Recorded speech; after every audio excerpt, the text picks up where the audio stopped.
Hello everyone, this is Corbin here, back with another video, and today I want to talk about From the Vault Angels. As you can see, I have one of them here. It's a pretty awesome set all told. There's a lot of good cards in it. As you can see, I'm sure you've seen these around.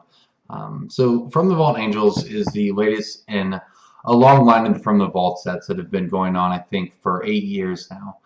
It's a group of specialty items that Wizards of the Coast makes every year for stores. They're come in a limited run, which means they don't print that many of them, and there's typically a lot of value contained in the cards in each of the sets. In the past, they've done dragons or relics, which basically means artifacts.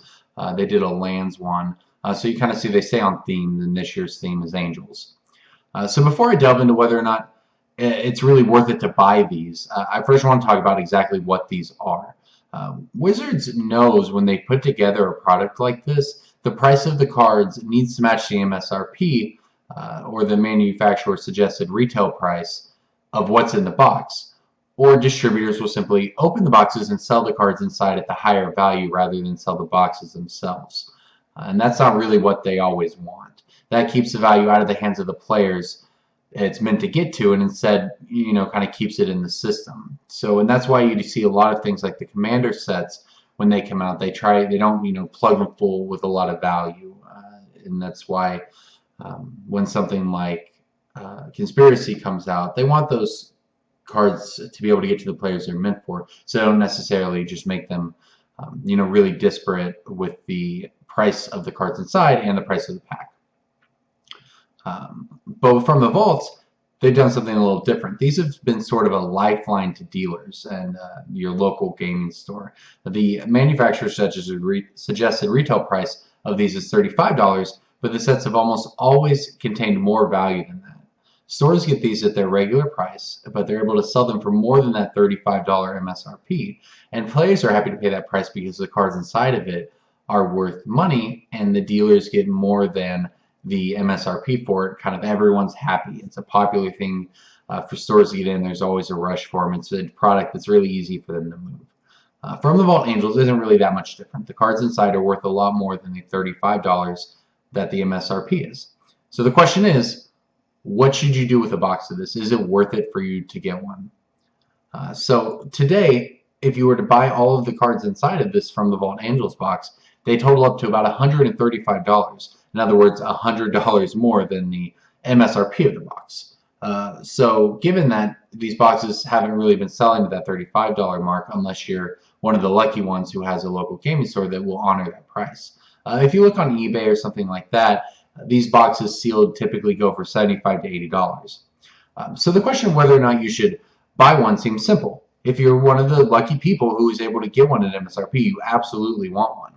But if you're not and you're paying that $75, it becomes a little trickier. Sure, all of the contents inside of these boxes may total more than $75.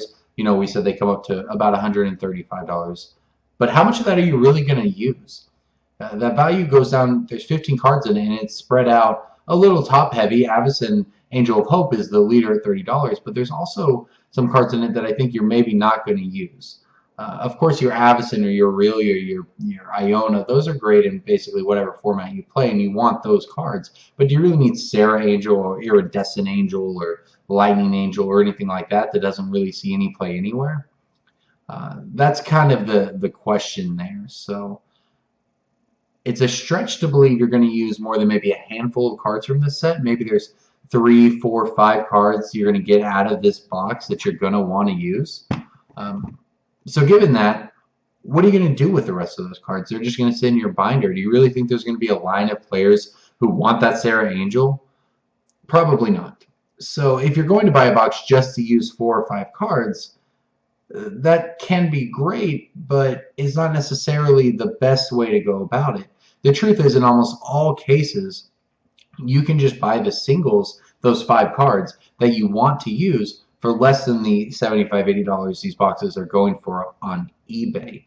Even if you were to buy the 5 most expensive cards in the set that you're going to use, those only total about $80. And sure, if those are the 5 you're going to use, then sure, go ahead and get the box and get some extra stuff with it. But basically, any other combination of cards from this that you plan on using, whatever decks you have, you're able to get cheaper just by buying those cards rather than buying this box and having a Sarah Angel that no one's ever going to want. So I think that's really what it comes down to. Figure out what you want these for. If you want to be able to play with all of the cards in it because you love Angels and you think it's great, then absolutely go spend $75 on one of these. You're going to be really happy with it. On the other hand, if you see a couple cards in this you want and you're saying, well, should I pay $75 for this because it has this Iona and this Baneslayer and all these cool things that I want? Probably not. You probably just want to get those individual cards that you're going to use and save yourself $20 or $30 along the way. Um, of course, these are great collector's items, and if you are somebody who wants to have one sealed and not open it, and keep it at home and collect your all the from the vaults, got to catch them all, right? So you get them all, and you have one every year that they come out. Then you sure get in on these now because they do get more expensive over time because it's a limited run. If you look back at some of the others, Dragons, which was the first one, and Relics was the second one, Exiled, which was one of those first couple. Those go for $150 to $200 now. So if your plan is to be a collector and never open this box and find out what's inside of it, then absolutely you get in now and you hold it for however long you want. But if your goal is to just get a couple playable cards out of this thing, absolutely get those cards instead of spending more money on this box. You'll save yourself some time and some money that way, and put it towards a couple packs or towards a draft or anything like that. So all in all, these From the Vaults are a great set. They're a lot of fun. I actually collect them myself, so I was really excited when I was able to get my box to bring home and keep with the rest. But I'm the guy who's never going to open it. So it really comes down to what you want to do with it and what you want the cards for. So keep that in mind when you're looking at them. I just wanted to make this video to, kind of shed some light on the numbers behind it and maybe what's the best decision for you isn't necessarily the thing you're hearing, at your local game store other people are talking about. So make the decision that's best for you. Keep all of these things in mind and, have fun playing with your Angels, guys.